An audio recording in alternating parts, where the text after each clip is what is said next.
my name is Denise Beatty with the Fitness Fix. I want to show you a couple of hand and wrist options that you can sneak in during the day. A good idea before you do this is sometimes just to push on the inside of the wrist, the inside of the hands, anywhere in the knuckles, just to even if you want to rub that area, but what it does is it just helps wake those nerves up a little bit.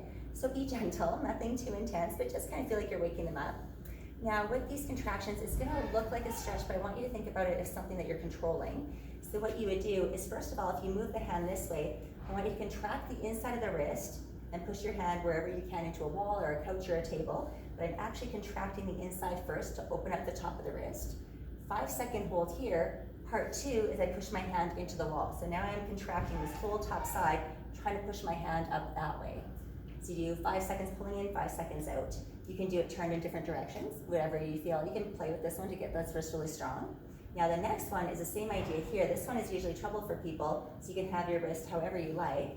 So I'll use this one for an example. I'm now contracting the top of my wrist, feeling the inside of my wrist open up completely. So part 1 is contracting here.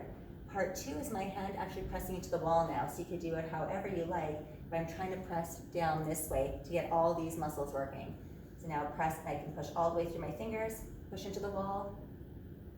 Now we want to work fingers the exact same way. See how my wrist is neutral now? My fingers are bent down as much as they can. I contract the inside of my hand first, and then I push into the wall with those fingers. So I'm pushing them out this way to strengthen all across there. This one will be a little bit easier. This is one that people have a bit more trouble with. I need a little work here too. I'm contracting the top of the muscles, and the top of these knuckles are going to really try to compress. Like you feel everything open up on the bottom side here. And then part 2 is pushing those fingertips into the wall. So part 1 is contracting to get a little deeper. You could probably see how I contract at the top to get deeper into it. And then part 2 is 5 seconds pushing. You can do the same thing with thumbs. And then the last one for wrists, you can have a wrist open on the top this way, contracting here, and then I'm pushing up into the wall. And the same this way, pushing down into the wall. So you get a few different angles. That wrist feels great, so make sure you do both sides. You can do one exercise at a time, anytime during the day.